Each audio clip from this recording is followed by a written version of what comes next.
वर्णिवेशरमणीयदर्शनं मन्दहासरुचिराननाम्बुजं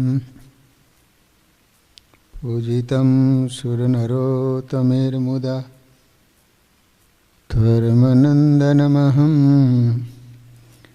विचिन्तये। ओमयवतारिणे श्री स्वामिनारायणाय नमो नमः। श्री हरिकृष्णाय घनश्यामाय नीलकंठाय श्री सरयूदासाय नमो नमः। बोलो स्वामिनारायण भगवाननी। श्री हरिकृष्ण महाराजनी। श्री राधा कृष्ण देवनी। श्री नरनारायण देवनी। श्री लक्ष्मी नारायण देवनी जय।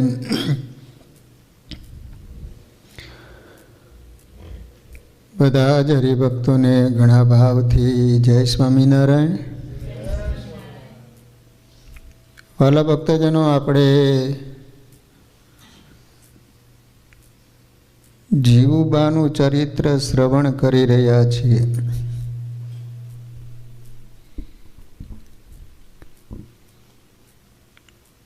આપણે વાત સાંભળી હતી કે એમના બાપુજી અભલ ખાચર જીવુબા નાના હતા ત્યારથી ભગવાનની મૂર્તિ સાથે રમે, ભક્તિ કરે। એના બાપુજીને આ ગમે નહીં। એકવાર તો કહે છે કે મને કાંઈક પરચો બતાવે તો હું સાચું માનું એમ। ઠાકોરજીને દૂધનો કટોરો ધરાવેલો અને એ જ વખતે ભગવાને હાથમાં કટોરો લઈ અને દૂધ પીવા માંડ્યા। ભગવાને દૂધપાન કરી અને કટોરાનો ઘા સીધો અભલ ખાચરના પગમાં માર્યો। ત્યારે અભલ ખાચરને ખ્યાલ આવ્યો કે ઓહો, હું જેને મારી દીકરી માનું છું એ દીકરી નહીં પરંતુ સાક્ષાત જગદંબાનો અવતાર છે। હવે અભલ બાપુને વાત સાચી લાગી।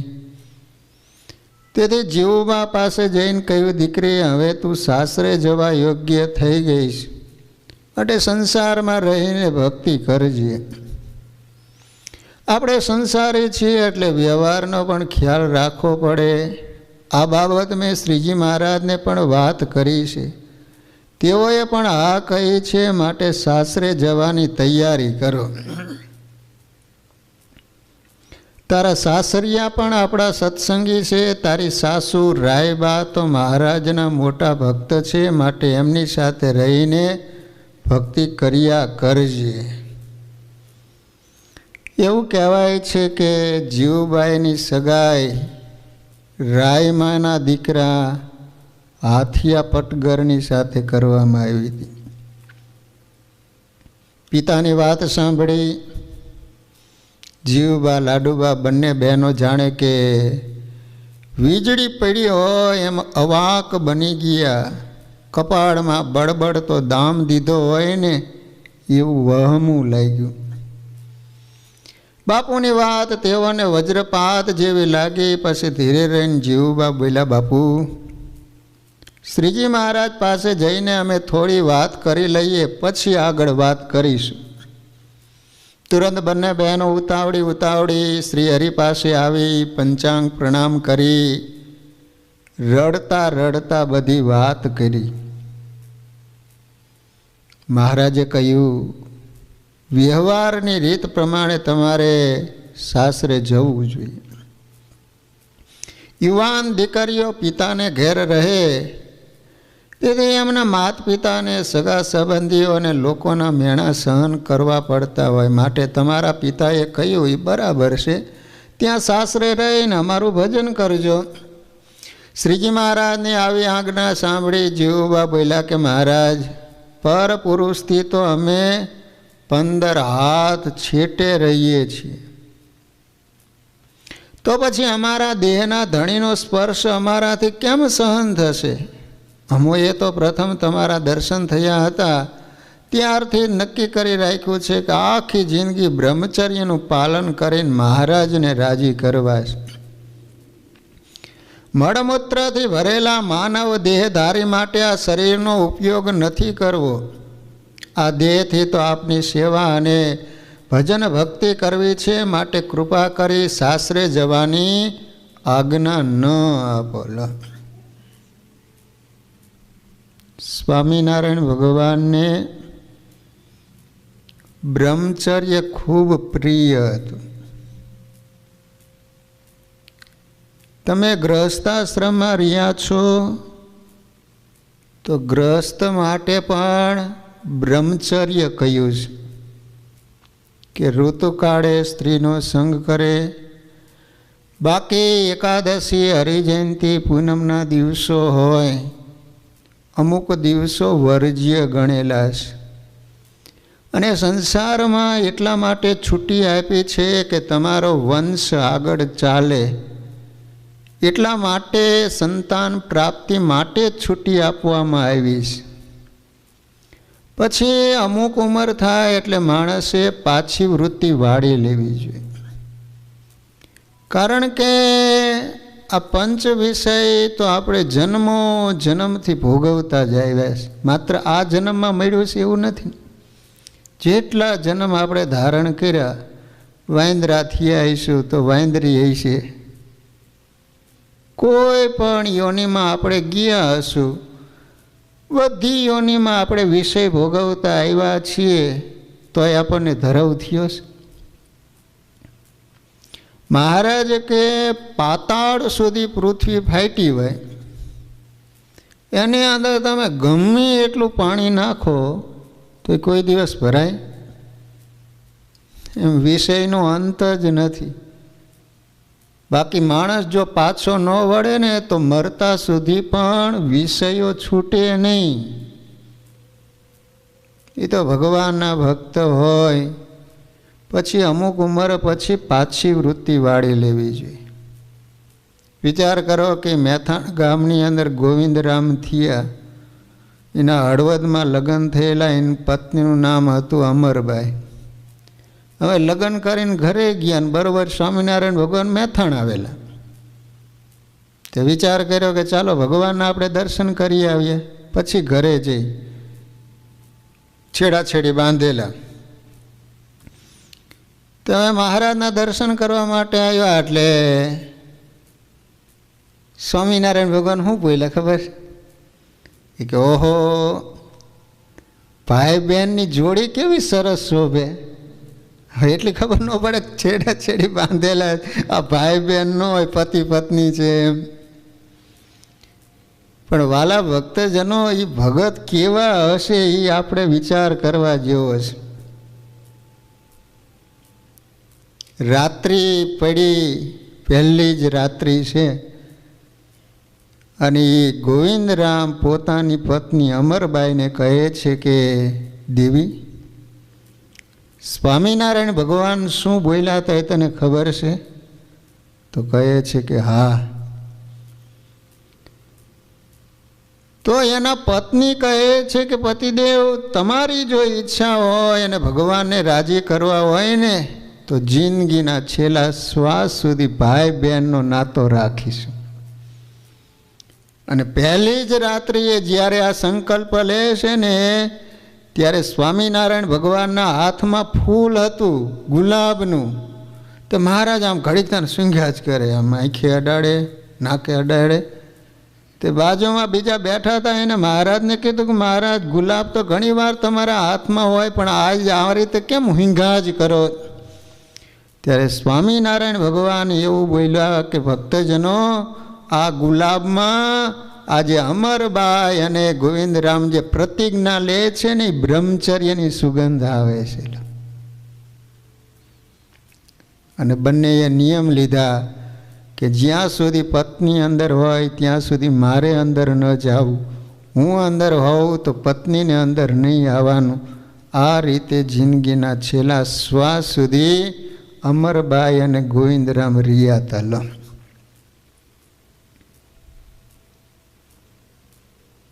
મુક્ત સ્થિતિને પામેલા બંને બહેનોનો સારધાર વૈરાગ્ય જોઈ મહારાજ અંતરથી ખૂબ રાજી થયા અને બોલ્યા, જીવવા, તમારી આવી દ્રઢતા અને સમજણ છે તેથી તમારો સંયમ માર્ગ સલામત રહેશે. પણ એકવાર કુંડળ સાસરે જાઓ, ત્યાં અમે તમારું સંયમી જીવનનું અવશ્ય રક્ષણ કરીશું. એકવાર સાસરે જઈને પાછા આવશો એટલે તમારા બાપુને પણ લોકોની વાતો સાંભળવી નહીં પડે. મારા વચનમાં વિશ્વાસ રાખીને સાસરે જાઓ, હું તમારા રખેવાળા કરીશ. શ્રીજી મહારાજની આવી મધુર વાણી સાંભળી બંને બહેનોને શાંતિ થઈ ગયો. પછી પ્રણામ કરી ઓરડામાં ગયા. ત્યારબાદ મહારાજે અભલ બાપુને બોલાવીને કહ્યું, બાપુ, જીવબાને સાસરે જવા માટે તૈયાર કરી દીધા છે, માટે વડાવવાની તૈયારી કરો. મહાપ્રભુ શ્રી હરિજીની વાત સાંભળી અભલ ખાચરે સંપૂર્ણ તૈયારી કરીને જીવબાને વેલડામાં બેસાડી સાસરે વડાવ્યા. સાથે ગયેલ માણસ જોડે મહારાજે રાયબાને પત્ર લખાવીને કહેવડાયું કે તમારા ઘેર સાક્ષાત લક્ષ્મીજી પધારે છે, તેથી તેઓનું સન્માન કરજો. ઘરની વહુ છે એવો નાતો રાખશો નહીં. તમારા પરિવારના મોટા ભાગ્ય છે કે આવી જોગમાયા ત્યાં પધારે છે. વેલડું કુંડળ ગામના દરબારગઢમાં આવ્યું. મહારાજની આજ્ઞા મુજબ રાયમાએ જીવવાનું સ્વાગત કર્યું. રાત્રિ થઈ એટલે જીવબા એક ઓરડામાં પલંગ ઉપર બેસીને મહારાજની મૂર્તિમાં મનની વૃત્તિ રાખીને ધ્યાનમાં બેસી ગયા. મનોમન મહારાજને પ્રાર્થના કરી કે હે અંતર્યામી, તમારી આજ્ઞા પાડવા આવી છું. તમે મને વિશ્વાસ આપ્યો છે એ ભૂલતા નહીં. મારું વ્રત અખંડિત રહે એ જવાબદારી આપે લીધી છે એ ભૂલતા નહીં. જો મારું વ્રત ખંડિત થશે તો મારો દેહ પડી જશે. હું જીવતી નહીં રહી શકું. જીવબા મનોમન મહારાજને કહી રહ્યા હતા. એ સમયે જ ઓરડાનો દરવાજો ઉઘડ્યો. હાથિયા પટગીરે જ્યાં ઓરડામાં પગ મૂક્યો અને જ્યાં પલંગ ઉપર નજર કરી ત્યાં તો પલંગ પર ફૂફાડા મારતી ભયંકર નાગણી જોઈ. હાથિયાભાઈને ચિત્તભ્રમ થયું હોય એવું લાગ્યું, એટલે આંખો ચોડીને ખોલીને ફરીને પલંગ તરફ જોયું તો જીવબાની જગ્યાએ કાળી કાળી નાગણને જોઈ તુરંત હાંફતા હાંફતા ઉતાવળા પગે ઓરડા બહાર નીકળી ગયા અને પોતાના બા રાયબાને સર્વે હકીકત કીધી. બા, આવું થયું. વાત સાંભળીને તુરંત રાયબા પણ એ ઓરડામાં ગયા, પરંતુ એમને તો પલંગ ઉપર ધ્યાનમગ્ન બેઠેલા જીવબાને જોયા. બહાર આવીને હાથિયા પટગરને કીધું, બેટા, અંદર તો વહુ બેઠા છે, ત્યાં કોઈ નાગણ નથી, ચાલ મારી સાથે. એમ કહીને ઓરડાની અંદર લઈ ગયા. હાથિયા બાપુ જુએ તો એને નાગણ દેખાય અને રાયબા જુએ તો જીવબા દેખાય. આવું જોઈને સાંભળીને રાયબાને મહારાજની ભલામણ યાદ આવી. તમારે ઘેર સાક્ષાત મહાલક્ષ્મી આવે છે. આ શબ્દો યાદ આવતા જીવબાને ધ્યાનમાંથી જગાડ્યા અને જણાવ્યું કે મારા દીકરાને તમે નાગણ રૂપે દેખાવ છો અને મને નથી દેખાતા, એનું કારણ શું? અને સંસારના પહેલાં પગથિયે જ તમે ધ્યાનમાં બેસી ગયા છો, આનું કારણ જે હોય એ કહો મને. પહેલી રાત્રિએ તો નવોઢા પતિની ચાતક નજરે રાહ જોતી હોય અને તમે અંતર્વૃત્તિ કરીને બેસી ગયા, એનું કારણ બતાવો. રાયબાનું વચન સાંભળી મંદહાસ કરી વિનમ્ર ભાવે જીવબા બોલ્યા, સાસુમાં, આ બધો શ્રીજી મહારાજનો પ્રતાપ છે. તેઓએ મને મારા બ્રહ્મચર્ય વ્રતનું રક્ષણ કરવાનો કોલ આપીને સાસરે મોકલીશ. મારા બાપુના હઠાગ્રહને કારણે જ મારે સાસરે આવવું પડ્યું છે. બાકી મારે સંસારના નાશવંત વિષયો ભોગવવા નથી. મારે તો સંયમી જીવન જીવી પ્રભુની ભક્તિ કરવી છે. જીવબાની આવી વાત સાંભળી રાયબાના ખુશીનો કોઈ પાર ન રહ્યો. એ તો જીવબાને નમન કરીને કહેવા લાગ્યા કે ધન્યવાદ છે તમને. ભર યુવાનીમાં તમને સંસારના ભોગ ઝેર જેવા લાગ્યા છે. તમે સુખેથી ગઢડા જાઓ અને તમારી ઈચ્છા મુજબ ત્યાં જ રહો. સાસુમાએ છૂટી આપી દીધી. આ રીતે કહી એક પત્ર લખીને એમાં યાભલ બાપુને જણાવ્યું. ડાયરેક્ટ જાય તો બાપુ કાપી નાખે, એટલે સાસુમાએ પત્ર લખી આપ્યો, તમારી દીકરી જીવું તો જોગમાયા છે, માટે અમે રાજી ખુશીથી એને ત્યાં રહી ભક્તિ કરવાની છૂટી આપીએ છીએ. તમે પણ ત્યાં એને રહેવા દેજો. ગરડામાં શ્રીજી મહારાજ લીંબતરુ નીચે સભા કરીને બેઠા છે. કેબલ ખાચર વગેરે સંતો ભક્તો પણ સામે બેસી દર્શનનું અને કથામૃતનું પાન કરી રહ્યા. એ સમયે દરબારગઢમાં એક વેલડું આવીને ઊભું રહ્યું અને એમાંથી જીવબા નીચે ઉતરા. મહારાજની દ્રષ્ટિ જીવબા ઉપર પડી. જીવબાએ પણ દૂરથી મહારાજને પંચાંગ પ્રણામ કર્યા. મહારાજે મંદ મંદ હસીને આશીર્વાદ આપ્યા. મહારાજે ત્રાસી નજરે એભલ બાપુ તરફ જોયું તો બાપુના નેણ લાલ ઘૂમ થતા જોયા. હજુ પત્ર આપ્યો નથી. ત્યાં સભા પૂરી થયેલ ઉતાવળે પગલે એભલ ખાચર ઓરડામાં આવ્યા અને જ્યાં ગુચ્છે થઈને જીવબાને ઠપકો આપવા જાય ત્યાં જીવબાએ રાયબાએ આપેલો પત્ર બાપુના હાથમાં આપ્યો. હાથમાં આપી પ્રણામ કર્યા. પત્ર વાંચીને પાછા જતા રહ્યા અને પછી જીવબાને ક્યારેય પણ સાસરે જવાનું કીધું નહીં.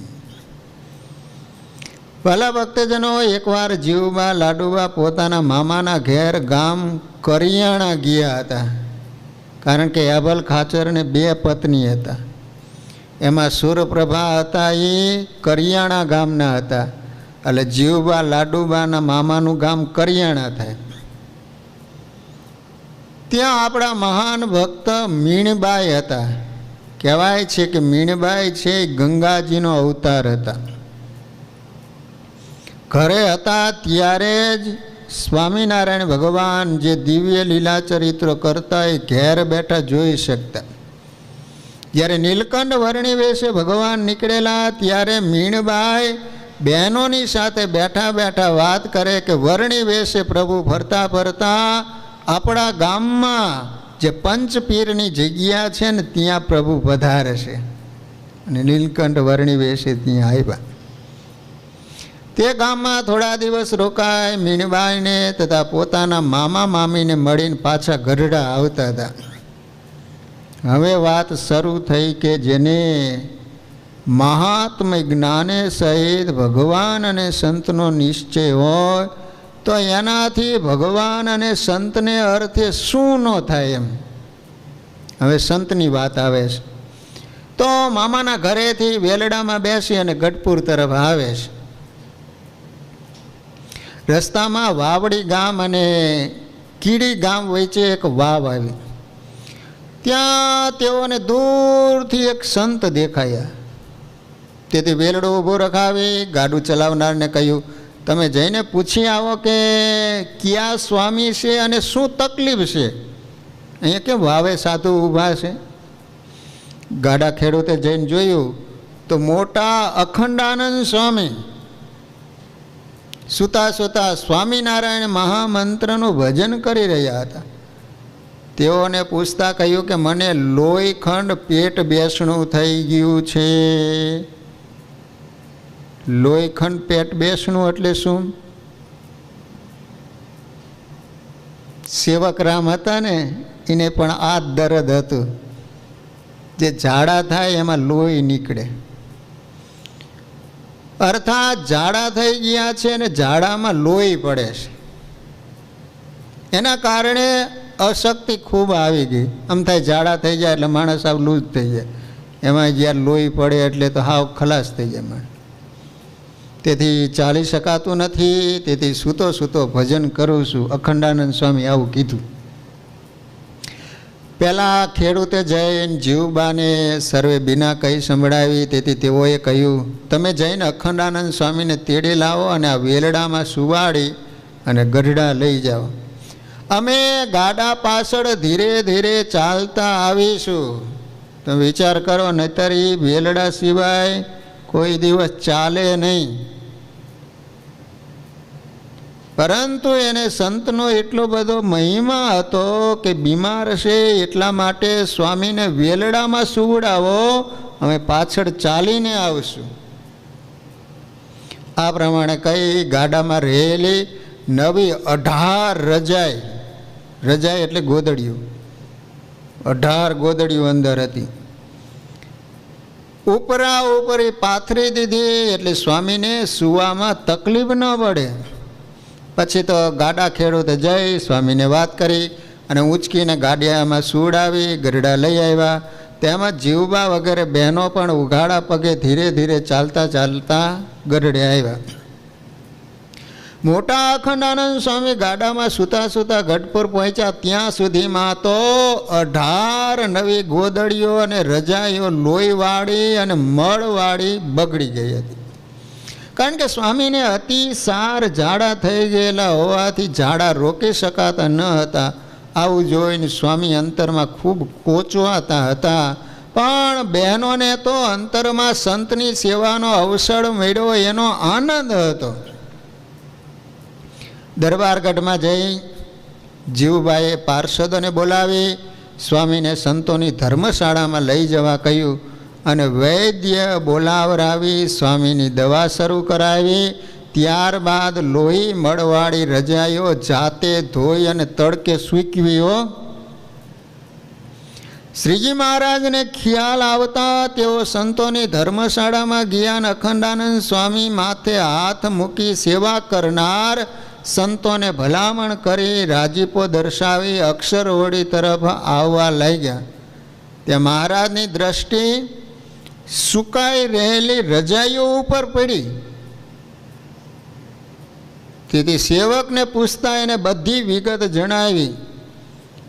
ભક્તો માવતરને જેમ બાળક વાલા હોય ને એમ ભક્ત વત્સલ ભગવાનને પોતાના સંતો ભક્તો વાલા હોય છે. નાના બાળકને કોઈ રાજી કરે તો મા રાજી થાય. એમ કોઈ સંતો ભક્તોની સેવા કરે તો ભગવાન રાજી થાય. એમાં અહીં તો મળમૂત્રથી ખરડાયેલી રજાઈઓ ધોઈને નીચી ટેલ ચાકરી કરવાની વાત હતી. દરબારની દીકરીઓએ પોતાના લાડીલા સંતની આવી સેવા કરી.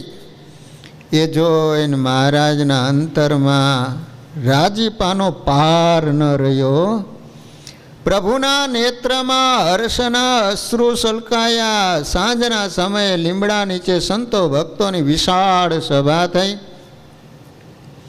ત્યારે મહારાજ બોલ્યા, ભક્તો ઘણાને મનમાં ઘાટ સંકલ્પ થયા કરે છે કે મહારાજે ગઢપુરને પોતાની નિવાસ ભૂમિ કેમ બનાવી છે. આજના પ્રસંગમાં એનો ઉત્તર સમાયેલો છે.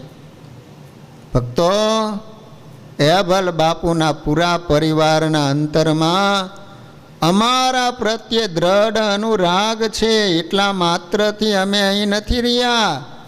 આ પરિવાર જેટલો અમારો મહિમા સમજે છે એટલો જ અમારા સંતો ભક્તોનો પણ મહિમા સમજે છે. વિચાર કરો, 1-2 દિવસ નહીં 500 સાધુ કાયમ દાદા ખાચરના દરબાર ગઢમાં રહે,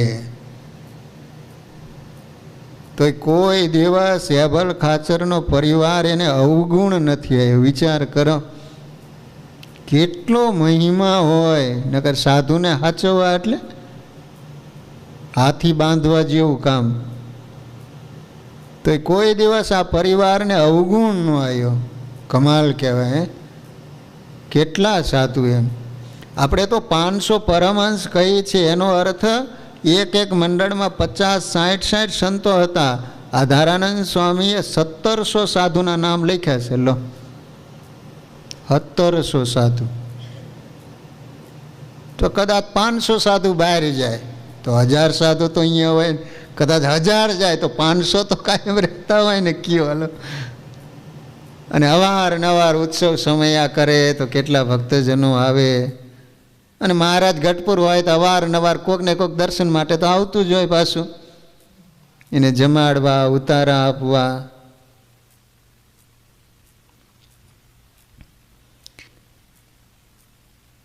જેવી અમારી સેવા કરી છે એટલી જ અમારા સંતો ભક્તોની પણ કાળજી રાખે છે. એમાં આજે તો જીવબા અને લાડુબાઈએ તો સેવાની હદ વાળી છે, હદ. એમણે માંદા સંતને રજાઈઓ બગડવાની પરવા કર્યા વિના વેલડામાં સુવાડવાનું કહ્યું. લો, એને રજાઈનો વિચાર ન આવ્યો કે આ નવી રજાઈઓ છે, હજી કોઈ દિવસ કોઈ સૂતું નથી. અને આ સ્વામીને તો ઝાડા થઈ ગયા એટલે તો બગાડશે ખબર જ હોય. છતાંય પણ ઉપરા ઉપરી 18 પાથરી દીધી. લો, એટલું જ નહીં પણ તેઓ ઉઘાડા પગે ઠેઠ વાવડીની વાવથી પગે ચાલીને ગઢપુર આવ્યા છે. અગર કોઈ દી એને પૃથ્વી ઉપર પગ ન દીધો હોય. દરબારની દીકરીઓ આટલું લાંબુ ચાલીને ક્યાંય જાય નહીં, અને હજુ સુધી ક્યારેય પણ પગે ચાલીને આટલી લાંબા મુસાફરી કરી નથી. આજે તો અમારા સંતને માટે તેઓ ચાલીને આવી છે. અરે, પોતાની નવી નકોર રજાઈઓ મળમૂત્રને લોહીવાળી થવાની છે એવો ખ્યાલ હોવા છતાંય પણ પ્રેમથી બધી રજાઈઓ પાથરીને એના ઉપર સ્વામીને સુવાડવાનું કહીને સુવડાવ્યા. વાલા ભક્તજનો, મૂર્તિમાન મહિમા છલકાતો અમે એ જોયો હશે. ગંદવાડ ભરેલી દુર્ગંધ મારતી એ રજાઈઓને જીવબા, લાડુબા અને રાજબાઈએ સેવિકા પાસે ન ધોવડાવી પણ જાતે મળમૂત્ર સાફ કરીને ધોઈ છે. આવું બોલતા બોલતા તો શ્રીજી મહારાજ ભાવ વિભોર બની ગયા. મહાપ્રભુની બંને આંખોમાંથી સ્નેહના આંસુ છલકાવા લાગ્યા. વાલા ભક્તજનો, આ રીતે જીવબાઈએ મહારાજની તો સેવા કરી હતી, પરંતુ સંતો અને ભક્તોની પણ સેવા કરી છે. સ્વયં મહારાજે ગરડા અંત્ય પ્રકરણના 24મા વચનામૃતમાં કહ્યું છે કે જીવબાઈને શ્રદ્ધાનું અંગ છે. સ્વયં મહારાજે પ્રમાણપત્ર આપ્યું.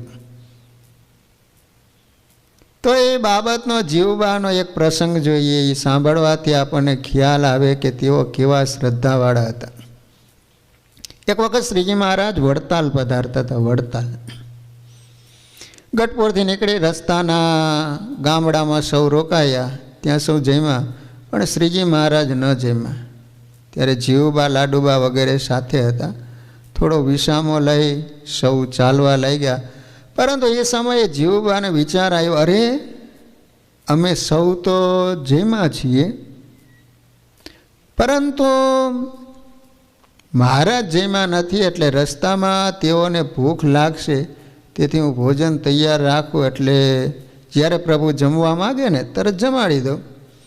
તુરંત તેઓ એક ઘડો ફોડીને એની ઠીબ બનાવી. ઠીબ, એમાં રેતી ભરી, એમાં છાણા ખડકીને સળગાવ્યા અને એની ઉપર તપેલી મૂકી. ચોખા ઓરીને પાણી નાખીને તે ઠીબ માથા ઉપર ઉપાડી અડવાણા પગે ગાડા પાછળ ચાલવા લાગ્યા. અડવાણા એટલે ઉઘાડા પગે. ભક્તોની આવી ભાવના અને શ્રદ્ધા જોઈને ભગવાનને જલ્દી ભૂખ લાગતી હોય એ ન્યાયે મહારાજે વરસડા ગામના પાદરમાં લાડુબાને કહ્યું, અમને ભૂખ લાગી છે. ત્યારે જે લાડુબા બોલ્યા, મોટી બા આપની માટે જ માથે રસોડું લઈને ચાલ્યા આવે છે. ત્યાં જીવબા આવ્યા, એમને પણ મહારાજે કહ્યું અમને ભૂખ લાગી છે. તુરંત માથા ઉપરથી ઠીબ ઉતારી તેમાંથી તપેલી કાઢી, ચોખા પીરસ્યા અને એમાં ઘી તથા સાકર ભેળવીને મહારાજને પીરસ્યું. મહારાજ આવી ભાવના શ્રદ્ધા જોઈ જીવબા ઉપર ખૂબ રાજી થયા. એ સમય એવો હતો કે પગમાં જોડા કે ચંપલ પહેર્યા હોય ને રસોઈ ન બનાવાય, એટલે ઉઘાડા પૈકી ચાલ્યા. વાલા ભક્તજનો, શ્રી હરિચરિત્રામૃત સાગર ગ્રંથના ચોથા પૂરના 76મા તરંગમાં આધારાનંદ સ્વામીએ જીવવાના સદ્ગુણોનું વર્ણન કર્યું છે. લો, સ્વામિનારાયણ સંપ્રદાયનો મોટામાં મોટો ગ્રંથ હોય તો કયો? હરિચરિત્રામૃત સાગર. કોને બનાવ્યો છે? આધારાનંદ સ્વામીએ. આધારાનંદ સ્વામી કયા ગામના હતા? તો અમારે મૂડીનું બાજુ ખોલડિયાદ ગામના પોતે વતની હતા, સુથાર જ્ઞાતિમાં. લો, વિચાર કરો, ઝાલાવાડી સાધુ એ ગામડામાં જન્મેલા અને સ્વામિનારાયણ સંપ્રદાયનો સૌથી મોટામાં મોટો ગ્રંથ, 1,00,000 જેટલા શ્લોક, પાછો હિન્દીમાં છે. ચોપાઈ રાગ રાગિણીનો ગ્રંથ છે, ગાવાનો છે. વિચાર તો કરો, આપણાથી એક ચોપાઈ ન રચી શકાય, એને બદલે 1,00,000 ચોપાઈ કરી. બોલો. પરંતુ એ તો માત્ર નિમિત્ત માત્ર હતા, બાકી સ્વયં સ્વામિનારાયણ ભગવાન એમાં રહી અને લખતા હતા. તો આધારાનંદ સ્વામીએ હરિચરિત્રામૃત સાગરની અંદર જીવબાના સદ્ગુણોનું વર્ણન કર્યું સ્વામીએ. તે જોઈએ તેઓના શબ્દમાં. જે સુવાસિની અને વિધવા સત્સંગી બાઈઓ હતી તે બધી ગઢપુરના મોટી બા જીવબા પાસે બેસતી હતી. સંતોમાં જે મુક્તાનંદ સ્વામી સૌના અધિક માન્ય અને મોટેરા હતા, તે મોટી બા પણ બાઈઓમાં સૌના અધિક માન્ય હતા. સાંખ્યોગી બહેનો હોય તો ભલે, કર્મયોગી બહેનો હોય તો ભલે, બધા જ બહેનો જીવબાની પાસે બેસે અને બધા એને કથા વાર્તા ધર્મ નિયમની બધી વાત એ સમજાવેલો. તેમ મોટી બા પણ બાઈઓમાં સૌના અધિક માન્ય હતા. 14 લોકમાં રાજબાઈના જેવી કોઈ પણ ત્યાગી બહેન ન હતી, છતાં તે રાજબાઈ મોટી બાને અધિક મોટા અને ગુરુ માનતા હતા. નકર ત્યાગ એટલે રાજબાનો, એના જેવા કોઈ ત્યાગી નહીં, છતાંય પણ ગુરુ તરીકે જીવબાન માનતા. લો, એક મોટા સંતમાં જે ગુણ હોવા જોઈએ ને, એ બધા ગુણો મોટી બામાં હતા. ગુણોની દ્રષ્ટિએ કશી જ ન્યૂનતા એમાં ન હતી. બધા સર્વોત્તમ સદ્ગુણો એમનામાં સહેજે રહેતા. બધા સદગુણો જ, કોઈ દુર્ગણ જ નહીં. બોલો,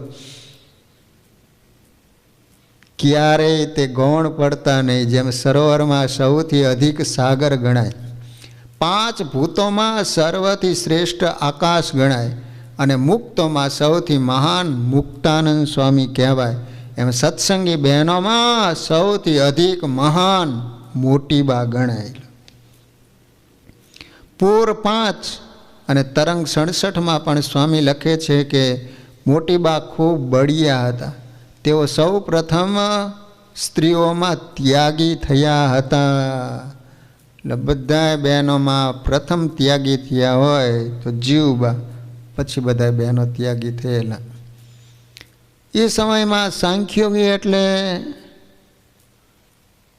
આમ તો ઘરે જ બધા રહેતા, કચ્છમાં પણ હમણાં સુધી રિવાજ હતો. સાંખ્યુગ એટલે એ દીક્ષા આપીને પોતાના ઘરે રહીને ભગવાનનું ભજન કરે. મજૂરી કરવા જતા, બોલો વાડીએ કામ કરવા માટે જતા.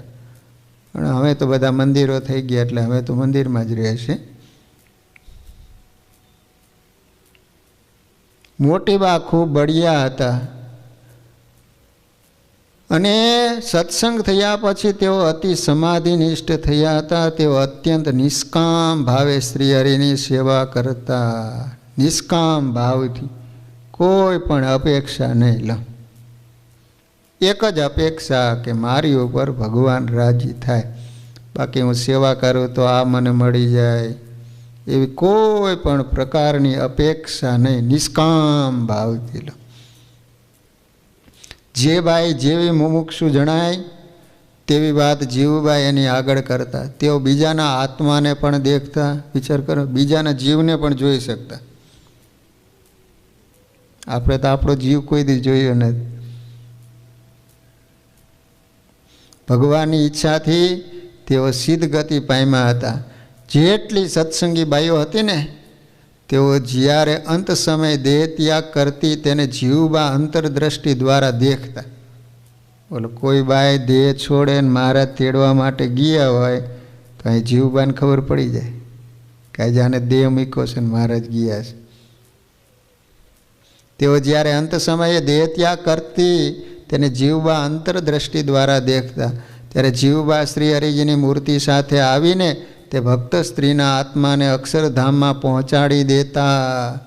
આધારાનંદ સ્વામી એ જ પૂરમાં 6 અને તરંગ 15 જણાવે છે કે તેઓ બંને રાજપુત્રીઓ હતી, તેથી તેમને ખાવા પીવાની તો કાંઈ ખોટ ન હતી, છતાં તે બહેનો અત્યંત ત્યાગ રાખતા હતા. એમના ત્યાગને દેખીને તો મોટા સિદ્ધો પણ કંપી જતા હો. જેટલા ખાવા પીવામાં સારા રસ ગણાતા તેને તેઓ ક્યારેય જીભે અડાડતા નહીં. પુરુષ માત્રને તેઓ પિતા અને ભાઈ સમાન ગણતા. કોઈ પણ પર પુરુષને ક્યારેય પોતાનું મુખ દેખાડતા નહીં. એવા નિયમને તેઓ દ્રઢપણે રાખતા. ફક્ત ભગવાનની મૂર્તિને જ દ્રષ્ટિથી દેખતા. પોતાના આત્માનું જીવન શ્રી હરિને જ માનતા.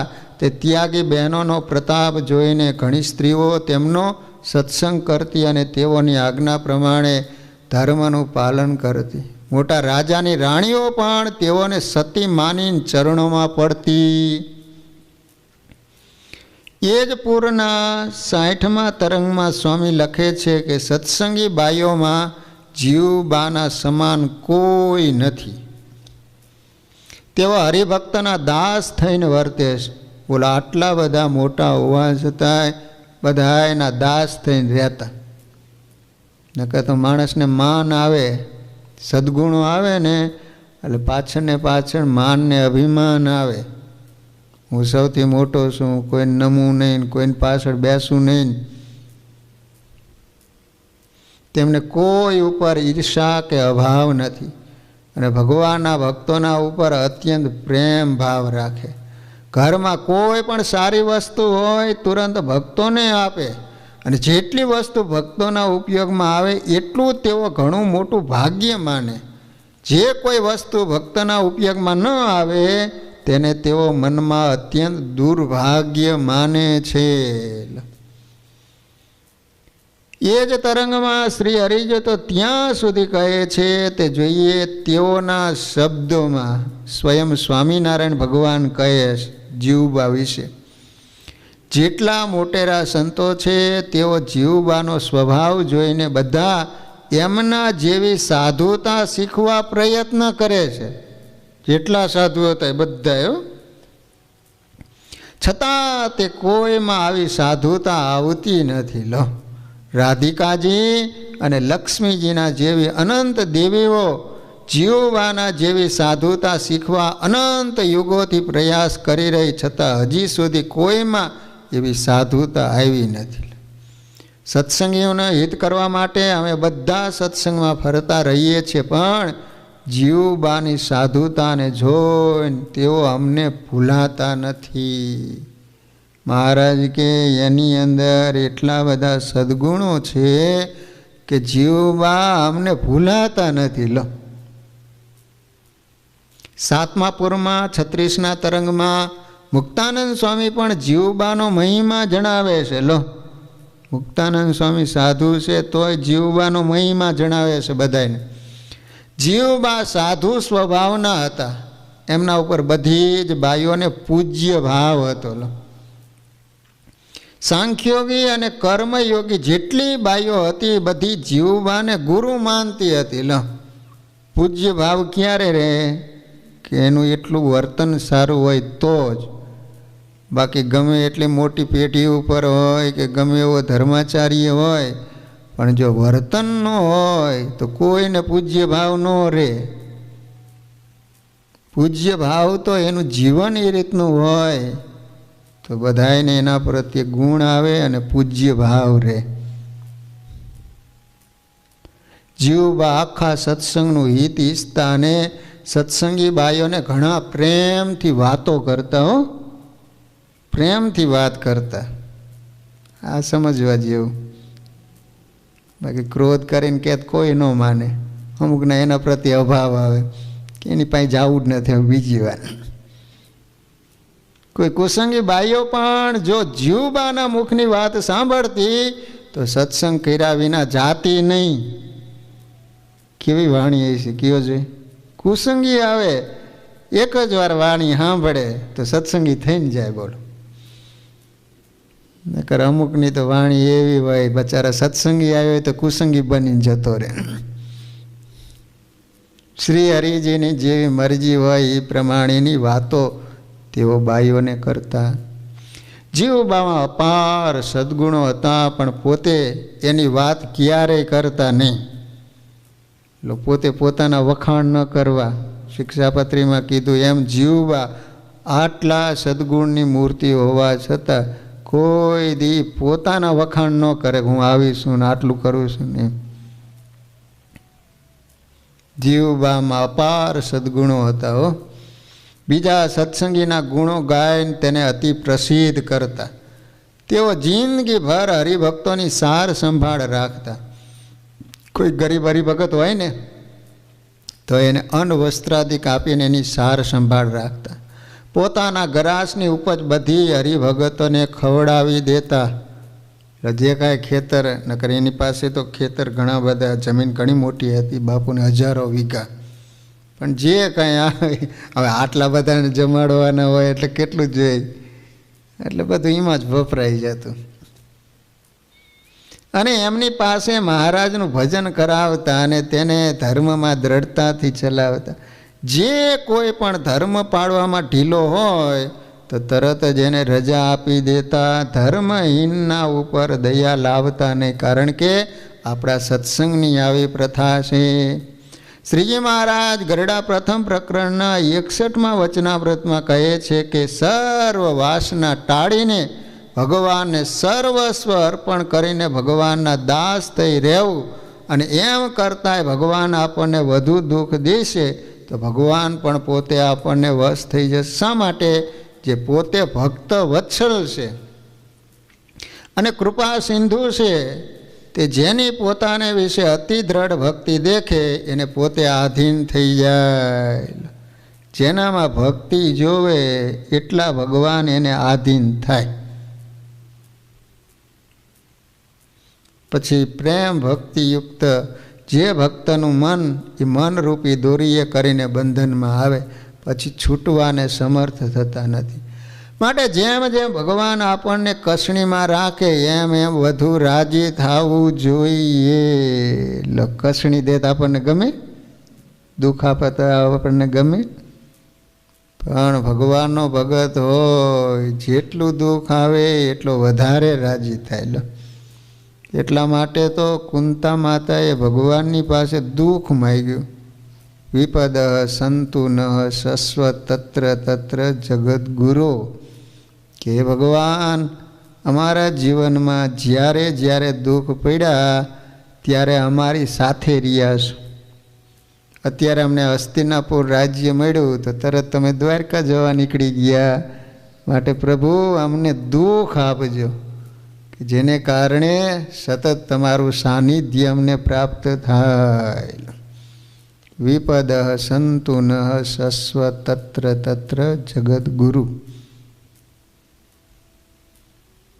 બલિરાજાને ભગવાને કેટલું દુઃખ દીધું કયો છે? વગર વાંકે બલિને બાંધ્યો.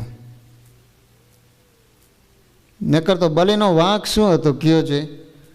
આમ તમે જુઓ તો વામન ભગવાનના સ્વરૂપમાં ગયા હાવ બટુક બની.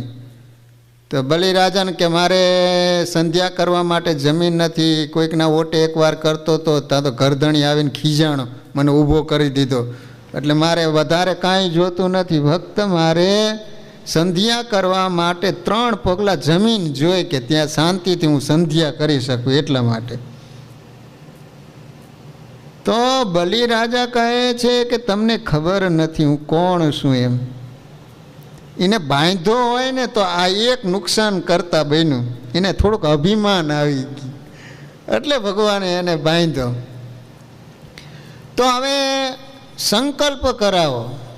તો એના ગુરુ શુક્રાચાર્ય હતા ને એને ખ્યાલ આવી ગયો બ્રાહ્મણને કોઈ દી સંતોષ હોય નહીં, અને આ એમ કહે છે કે 3 ડગલા જમીન જોઈએ છે એમ. બલિને કે બલી ખબરદાર, આ સ્વયં વૃષનું છેતરીને બધું લઈ લેવા માટે આવ્યો છે, સંકલ્પ ન કરાવતો. તો બલિરાજા કે ઓહો, સ્વયં વિષ્ણુ ભગવાન જો આવ્યા હોય તો આવું પાત્ર મળે નહીં એમ. તો જ્યાં આમ સંકલ્પ કરવા માટે પાણી આપવું જોઈએ ને, જ્યાં ઓલી જળજારી હતી એ પાણી આપવા માટે ગયા ને ત્યાં તો શુક્રાચાર્યજી ભમર બનીને એની અંદર બેસી ગયા. આમ ઊંધું વાળે પણ પાણી જ ન પડે ટીપું. ભગવાને વિચાર કર્યો કોઈક આપે ને કોઈ લે, વચમાં આમથી આમ તો બળી મરે છે. આ તે દર્ભની સળી હતી ને ભગવાને જે ખોખો માર્યા ને તે એક આંખ જતી રહી. શુક્રાચાર્ય કે હવે ન રહેવાય, નકર બીજી આંખ. અને સંકલ્પ કરાય અને પાણી નીચે મૂક્યું ત્યાં તો બટુક હતા એમાંથી વિરાટ સ્વરૂપ ધારણ કર્યું. લો, નકર તો બોલી શું હતી? બટુકના વેશમાં બોલી હતી કે તમારે 3 ડગલા. તો ભગવાન વિશાળ પહેલાં વિરાટ પહેલાં બોલી કરવી જોઈએ ને, જ્યારે વચન આપ્યું એ પ્રમાણે રહેવું જોઈએ ને. છતાંય પણ બલિરાજા કાંઈ બોલ્યા નથી. લો, અને પહેલાં ડગલામાં તો આખી પૃથ્વી માપી લીધી આકાશ સહિત, બીજા સ્વર્ગ માપી લીધું. હવે 3જું ડગલું ક્યાં મૂકું? કલ તે વચન આપ્યું છે ને, હવે ક્યાં મૂકું? કંઈ બાકી જ નહોતું રહ્યું, બધું ભગવાન માપી લીધું. તો વિંધ્યાવાળી એની પત્ની હતી, બહુ તૈયાર હતી. એના પતિને કહે છે કે પતિ, તમારું શરીર છે ને પંચભૂતનું છે, એની અંદર પણ પૃથ્વીનો ભાગ છે.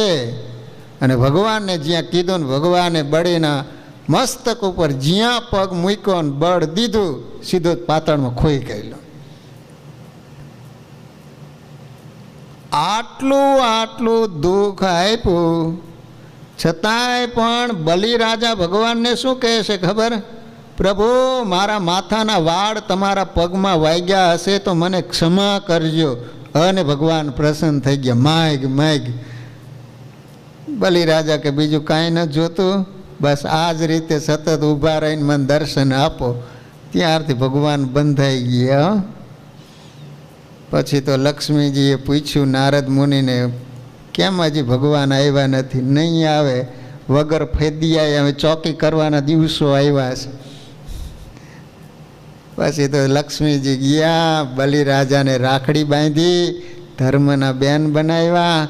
તો કે બેન શું આપું? તમારે ત્યાં ચોકી કરે છે ને એને છૂટો કરો. પછી તો 3 દેવોએ ક્રમશઃ 4 મહિનાના વારા કર્યા છે. તો અહીંયા મહારાજ કહે છે કે જેમ જેમ ભગવાન આપણને કસણીમાં રાખે એમ એમ વધુ રાજી થવું જોઈએ છે. ભગવાન જેમ જેમ મને વધુ દુઃખ દેશે તેમ તેમ વધુ મારે વશ થશે, અને પળ માત્ર મારાથી છૂટે નહીં રે એવું સમજીને જેમ જેમ ભગવાન અતિ કસણી દેતા જાય તેમ તેમ અતિ રાજી થવું જોઈએ. પણ કોઈ રીતે દુઃખ દેખીને અથવા દેહના સુખ સારું પાછો પગ ભરવો નહીં. ભલા ભક્તજનો, આ વચનામૃતમાં કયા મુજબ શ્રીજી મહારાજે અભલ ખાચરના પરિવારની કસોટી લીધી હતી ખબર છે? સંવંત 1870ની સાલમાં એભલ ખાચરનું મૃત્યુ થયું. સ્વામિનારાયણ ભગવાન આવ્યા ક્યારે? 1861ની સાલમાં આવ્યા ગઢપુરમાં, અને એભલ ખાચર 70ની સાલમાં ધામમાં ગયા. એભલ ખાચરની સાથે સ્વામિનારાયણ ભગવાન 9 વર્ષ રહ્યા. મહારાજ તેઓને ધામમાં લઈ ગયા. પછી શ્રીજી મહારાજ ગરડા છોડીને જવા તૈયાર થયા ત્યારે દાદા ખાચર તો બાળક હતા, તેથી જીવબા મુખ્ય હતા. તેઓ મહારાજને ગરડા છોડવાનું કારણ પૂછતા તેઓએ કહ્યું, અમે તો એભલ બાપુના કારણે રહેતા હતા, પણ હવે તો તેઓ નથી, એટલે હવે અમે કોના વિશ્વાસે રહીએ? હવે ભગવાને નાટક શરૂ કર્યું કે હવે તો અમે જઈશું. જીવબા કેમ? તો કે તમારા બાપુજી અમને લાવ્યા હતા અને એના પ્રત્યે અમને વિશ્વાસ હતો કે કોઈ દિવસ ગઢપુરમાંથી અમને કાઢશે નહીં. હવે એ તો અમારા ધામમાં ચાલ્યા ગયા, હવે વિશ્વાસ શું? તમે કાલ સવારે અમારા લબાચા ભરાવો તો અમારે અચાનક જાવું ક્યાં? તો અત્યારે જઈને ગમે ત્યાં વ્યવસ્થા કરી લઈએ ને એમ. શ્રીજી મહારાજની વાણી સાંભળી જીવબા બોલ્યા, મહારાજ, અમારો પરિવાર અને અમારી માલ મિલકત બધું બાપુએ તમોને જ અર્પણ કરી દીધું છે, પછી શા માટે જવાનું કહો છો?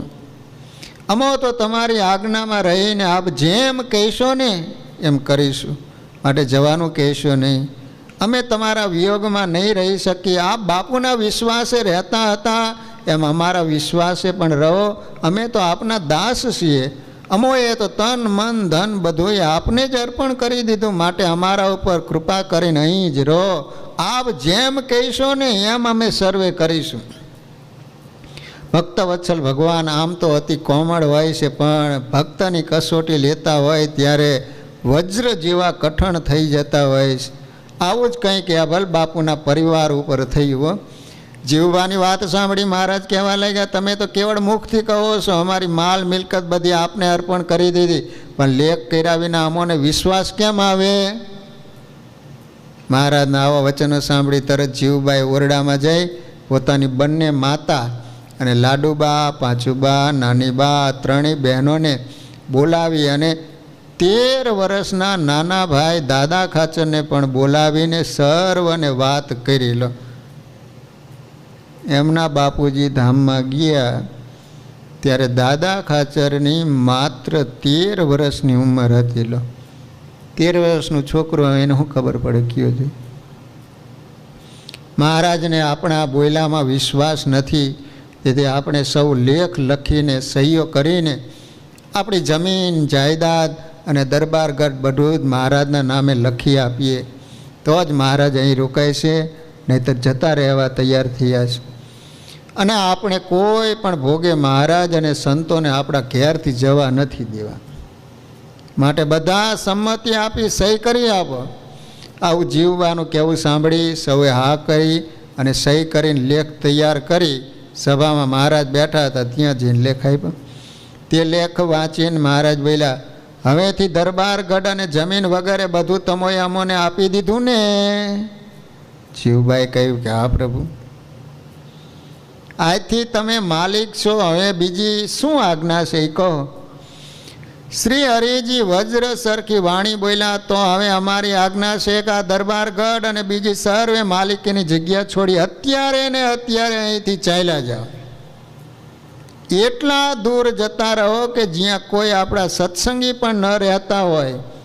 શ્રીજી મહારાજની આજ્ઞા સાંભળી સૌને અંતરમાં આંચકો લાગ્યો. આંચકો એટલા માટે લાગ્યો કે હવે ભગવાનના દર્શન નહીં થાય, બાકી બધું આપી દીધું એનું કાંઈ એને દુઃખ જ નથી એમ. અરે દરબારગઢ છોડી દેવાનું તો બરાબર, પણ જ્યાં કોઈ હરિભગત પણ ન રહેતા હોય એવા કુસંગીઓના ગામમાં રહેવાનું, જ્યાં કોઈ સ્વામિનારાયણ ભગવાનને ઓળખતું પણ ન હોય એવા ગામમાં રહેવાનું. આપણે ગરડા વિના અને દરબારગઢ વિના તો રહી શકીશું, પણ મહારાજના દર્શન વિના કેમ રહી શકીશું? આવી પરસ્પર વાત કરે ત્યાં તો સત્તાવાહી સ્વર સંભળાયો, તમારે ન જવું હોય તો અમે જતા રહીએ. અમારે કાંઈ પરાણે તમારા રાજપાટ જોતા નથી. આ રીતે બોલી ચાલવાની તૈયારી કરી. ત્યારે પરિવારના સર્વે આડા ઉભા રહ્યા અને વિનંતી કરીને કહેવા લાગ્યા, મહારાજ, માલ મિલકતનો લેખ તો અમોએ કરી આપ્યો છે, એની અમોને જરૂર નથી, પણ આપ તો એવી જગ્યાએ જવાની વાત કરો છો કે જ્યાં તમારા કે સંતોના ક્યારેય દર્શન પણ ન થાય, માટે એવી કૃપા કરો કે નજીકના ગામમાં રહેવાની છૂટી આપો, એટલે વાર તહેવારે આપના દર્શને આવી શકાય.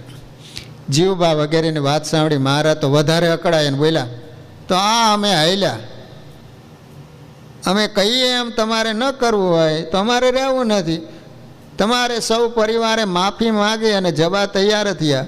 પછી જીવબાએ સ્થાવર જંગમ મિલકતનો લેખ હતો શ્રીજી મહારાજના હાથમાં આપ્યો. વિનંતી કરી, પ્રભુ અમો અત્યારે ગઢડા છોડી દૂરના કોઈ ગામડામાં જતા રહીએ, આપને જવાની જરૂર નથી, પરંતુ એક વિનંતી છે કે આ મારો ભાઈ દાદો હજુ 13 વર્ષનો છે, તેથી રસ્તામાં એને ભૂખ લાગશે તો તમે હા કહો તો એના માટે બાજરાના 2 રોટલા બનાવી સાથે લઈ જઈએ. આવું સાંભળીને દયાળુ પ્રભુ નિર્દય થઈ ગયા હોય ને શું, એમ ઊંચા અવાજે બોલ્યા, આ લેખ વાંચો તો એમાં ક્યાંય રોટલા લઈ જવાનું લખ્યું છે? શા માટે જુદા જુદા બાના કાઢો છો? ન જવું હોય તો અમે ક્યાં તમને પરાણે મોકલીએ છીએ, તમે રહો ને અમે જતા રહીએ. ત્યાં તો સર્વે એકી અવાજે બોલી ઉઠ્યા, ના ના ના મહારાજ, તમે તો અમારા જીવન પ્રાણ છો, અમે અત્યારે જઈએ છીએ, રાજી રહીજો, અંતરમાં અખંડ દર્શન દેતા રહેજો. આ પ્રમાણે કહી પ્રણામ કરી આખો પરિવાર ગરડા છોડી રાધા વાવના માર્ગે ચાલવા લઈ ગયો. આવું દ્રશ્ય જોઈને મહારાજની આવી માગણી સાંભળીને સભામાં બેઠેલા સંતો ભક્તો તો સૌ સ્તબ્ધ થઈ ગયા. અરે અરે મહારાજે આ શું કર્યું? આગેવાન સંતોએ શ્રીજી મહારાજને સમજાવવાના પ્રયત્નો કર્યા, પરંતુ હઠે ભરાયેલા મહારાજ આજ કોઈનું સાંભળવા તૈયાર ન થયા. આજે તો દરબારગઢ સુનસાન બની ગયો. કોઈ સાધુ સંત કે હરિભગત એકબીજા સાથે વાત પણ કરતા નથી. સૌના ઉદ્વિગ્ન મન છે. એબલ બાપુ ધામમાં ગયા હતા ત્યારે પણ આવું શોકનું વાતાવરણ નહોતું. એવું વાતાવરણ ગમગીન બની ગયું છે. કોઈના ચહેરા ઉપર આનંદ દેખાતો નથી. સૌ સૂનમૂન બેસી રહ્યા છે. એબલ ખાચરનો પરિવાર ચાલતા ચાલતા રાધાવાડીએ આવ્યો. ત્યાં સૌ વિસામો લેવા બેઠા. તરસ લાગી હતી હોવાથી રાધા વાવનું પાણી લેવા જવાનું વિચાર્યું. ત્યાં મહારાજની આજ્ઞા યાદ આવી કે અમોને આપેલ મિલકતમાંથી કોઈનો પણ ઉપયોગ કરવાનો નહીં. દાદાને સમજાવીને કહ્યું, ભૈલા, આ મહારાજની વાવ કહેવાય, કારણ કે આપણે લેખ કરી આપ્યો છે, માટે રજા વિના પાણી ન પીવાય. આગળ જતાં બીજાની વાડીએથી પાણી લઈને તને પાઈશું. રાધા વાવથી જ્યાં ચાલવાની તૈયારી કરે ને ત્યાં લોયા ગામથી સુરા ખાચર ત્યાં આવ્યા. તેઓ અભલ બાપુના આખા પરિવારને આ રીતે ઝાડ નીચે બેઠેલા જોઈને વિચાર કર્યો. એ તો મળવા માટે આવતા હતા, કારણ કે બાપુ ધામમાં ગયા એટલે ત્યાં પાછો વિચાર કરે છે કે અહીંયા આખો પરિવાર શું બેઠો છે? અરે વેલડા વિના 12 ગામ નહીં જનારા આ બહેનો દીકરીઓ આમ એકલા ક્યાં જતા હશે? હજુ હમણાં તો અભલ બાપુ અવસાન પામ્યા છે અને રાજ પરિવારના આ લોકો ક્યાં જતા હશે? લાવ જઈને પૂછી તો જોઉં. કોઈ પુરુષ પણ સાથે નથી દેખાતા, એકલા એકલા બહેનો જ બેઠા છે. આવું મનોમન વિચારતા વિચારતા સુરા બાપુ ત્યાં આવ્યા ને ઘોડા ઉપરથી ઉતરીને સૌને જય સ્વામિનારાયણ કહ્યા. જવાબમાં સૌ પણ જય સ્વામિનારાયણ બોલ્યા. સૌના ચહેરા નિસ્તેજ જોઈને બાપુ બોલ્યા, આમ એકલા ક્યાં જાઓ છો? નથી કાંઈ બળદગાડું કે નથી કોઈ નોકર ચાકર, ચાલતા ચાલતા અહીંયા જ આવ્યા છો કે આગળ જવાના છો? સુરા બાપુએ સવાલ કર્યો એટલે જીવબાએ અતથી ઇતિ સુધી માંડીને સર્વે વાત કરી. મહારાજે બધું લખાવી લીધું. એનું અમને દુઃખ નથી, અમે તો વગર લખાવે બધું આપી દીધું હતું, પણ જો કોઈ સત્સંગીના ગામમાં રહેવાની છૂટી આપી હોય તો સારું હતું, ક્યારેક મહારાજ અને સંતોના દર્શન તો થાત હશે, જેવી મહારાજની મરજી. જીવુબાના મુખથી આવી વાત સાંભળીને સુરાબાપુ અવાક બની ગયો. જાણે કે માથે વીજળી પડી હોય એવું વહમું લાગ્યું. હર હંમેશ હસતો ચહેરો કરમાઈ ગયો. આંખે અંધારા આવવા લાગ્યા. એભલ પરિવારના બહેનો કરતાં પણ એમને વધારે વસમું લાગ્યું અને બોલ્યા, દીકરીઓ થોડી વાર મારી રાહ જોઈને અહીં જ બેસજો, હું હમણાં જ આવું. જો તમે અહીંથી જાઓ ને તો તમને મારા હમ છે. આ દાદા ખાચરની આણ છે. આંખમાં આંસુ સાથે બોલતા બોલતા ઘોડા ઉપર ચડી મારતે ખોરે ગરડા દરબારગઢમાં આવી મહારાજ આગળ બેસીને પોક મૂકીને રડવા જ માંડ્યા. બાપુને નાટક કરતા સારું આવડે. શ્રીજી મહારાજ બોલ્યા, સુરા ભગત, એબલ બાપુ તો મોટી ઉંમરના હતા, તેઓ તો મારા ધામમાં ગયા છે, તેથી એનો આટલો બધો શોખ કરવાનો ન હોય. ત્યારે સુરા બાપુ બોલ્યા, મહારાજ, હું મરેલા માટે નથી રોતો, હું તો તમે જીવતાને તડપાવીને મારો છે ને એના માટે રોવું છું. આ કળિયુગમાં તમે આવું પરીક્ષા લઈશો તે તમને ભગવાન કોણ કહેશે? સર્વેના અંતરની વાત જાણનારા અંતર્યામી શાંતિથી બોલ્યા, તમને બહુ દુઃખ થતું હોય તો જાઓ, પાછા બોલાવી લાવો, હલો. આટલું બોલીને મૌન થઈ ગયા. તુરત સુરાબાપુ જેવા આવ્યા હતા એવા જ મારતે ઘોડે રાધા બાબા આવ્યા. જીવુબા અને તેઓની બંને માતાઓને કહ્યું, ચાલો સૌને મહારાજ બોલા. ત્યારે જીવુબા બોલ્યા, બાપુ, તમારી અમારા પ્રત્યેની લાગણીથી જો પાછા આવવાનું કહેતા હશો અને અમે આવીશું તો શ્રીજી મહારાજ અમારા ઉપર કુરાજી થઈ જશે. કારણ કે અમોએ અત્યાર સુધી જે અર્પણ કર્યું, સમર્પણ કર્યું, એ મહારાજને રાજી કરવા માટે કર્યું. માટે જેમ બન્યું હોય અને મહારાજે ખરેખર જે કહ્યું હોય ને એમ જ કહેજો. નકર આવીએ અને મહારાજ જો અમારા ઉપર કુરાજી થાય તો બધા ઉપર પાણી ફરી વળે. જીવુબાની વાત સાંભળી સુરા બાપુએ સાથે આવેલ પાર્ષદને કહ્યું, તમે કહો, કદાચ મારું નહીં માને. આ મહારાજ બોલાવે એ સાચું છે ખોટું? ત્યારે પાર્ષદે પણ કહ્યું કે મહારાજે આપ સર્વને બોલાવ્યા છે, માટે ચાલો. સર્વેના દેહમાં જીવ ફરીને આવ્યો હોય એમ અભલ પરિવાર સુરા બાપુ સાથે ઉતાવળ ચાલતા દરબારગઢમાં આવ્યા. પ્રભુને પ્રણામ કરી જીવવા બોલ્યા, મહારાજ, આપે અમોને બોલાવ્યા છે એમ સુરા બાપુએ સમાચાર આપ્યા છે, તેથી અમે પાછા આવ્યા છીએ. હવે અમારા સૌ માટે શી આજ્ઞા છે? ભગવાન ભક્તોને વધારે ને વધારે કસે, ત્યારે ભક્તો પણ વધારે ને વધારે કસાતો જાય.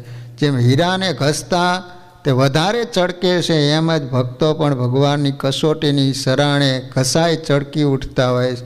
ભક્તનું હૃદય ફૂલ જેવું હોય છે, પણ ભગવાનની કસોટી એમાં સુગંધ પૂરવાનું કામ કરતી હોય. જીવબાના પૂછવાથી કોમળ હૃદયના શ્રીહરિજી કઠણ કાળજું કરીને બોલ્યા, અમોએ તમોને અહીં રહેવા માટે નથી બોલાવ્યા, પણ આ કાગળમાં લેખ કરી આપ્યો છે એ તો ફાટી જાય, પાણીમાં પલળી જાય, એટલે પુરાવાનો નાશ થતાં અમારે આ ગામ ગરાજ બધું છોડી દેવું પડે. માટે કાગળના બદલે ત્રાંબાના પતરા ઉપર લેખ કરી આપો, એટલા માટે બોલાવ્યા છે. તુરંત જીવુબાએ પોતાના કારભારી હરજી ઠક્કર પાસે તામ્રપત્ર મંગાવ્યું અને પડનો વિલંબ કર્યા વિના શ્રીજી મહારાજના નામનો દસ્તાવેજ કરી મહારાજના ચરણમાં મૂક્યો. 13 વર્ષના બાળ ભક્ત દાદા ખાચર જીવુબાની સાથે ઊભા રહીને આ બધું જોતા હતા. આટલી કપરી કસોટી મહારાજે કરી તો પણ જીવુબા વગેરે કોઈ પણના ચહેરા ઉપર ફેરફાર ન થયો. સૌના અંતરમાં એક જ ભાવ હતો કે મહારાજ અમારા ઉપર રાજી થવા જોઈએ, રાજી રહેવા જોઈએ. શ્રી હરિજી મહારાજ અંતર્યામી હતા, તેથી તેઓ જાણતા હતા કે મેં આટલા તાવ્યા તો પણ અભલ પરિવારને મારો જરા પણ અવગુણ આવ્યો નહીં. દાસની જેમ મારી દરેક આજ્ઞાનું પાલન કરવાનું એક તાન રહેલું. આવું બધું યાદ આવતા પલંગ ઉપરથી એકદમ ઉતરી દોડીને નાના એવા દાદા ખાચરને તેડી લીધા, ભેટી પડ્યા અને બોલ્યા, હે જીવવા, લાડુબા, સુરબા, સોમબા, પાંચુબા, નાનીબા અને દાદા, તમે સર્વે મારી આકરી કસોટીમાં પાસ થઈ ગયા, માટે આજથી હું જીવન પર્યંત તમારી પ્રેમરૂપી દોરીથી બંધાઈને રહીશ. તમારા ગામ ગરાસ તમે રાખો, અમારે શું કરવા છે? હવે તમારે ક્યાંય જવાની જરૂર નથી, તમારું નામ ઇતિહાસમાં અમર થઈ જશે. પછી તો જીવબા લાડુબાને 12 મહિનાના ઉત્સવોની વહેંચણી કરી આપી. ત્રાંબાનું જે લખાણવાળું પતરું હતું એ દાદા ખાચરને પાછું આપી દીધું અને હાલમાં એ તામ્રપત્ર વડતાલ અક્ષર ભુવનમાં દર્શનાર્થે રાખેલ છે. તો આ રીતે જીવબાની ઘણી બધી વાતો છે, એ બધી આપણે કાલે શ્રવણ કરીશું. કથાનો સમય પૂરો. હરિસ્મરણ સાથે કથાને વિરામ. શ્રીપતિમ શ્રીધરમ સર્વદે રમ ભક્તિધરમ. ઓમ હરિ માધવમ કેશવમ કામદમ કારણમ સ્વામિનારાયણમ નીલકંઠમ ભજે. સ્વામિનારાયણ સ્વામિનારાયણ સ્વામિનારાયણ સ્વામિનારાયણ સ્વામિનારાયણ.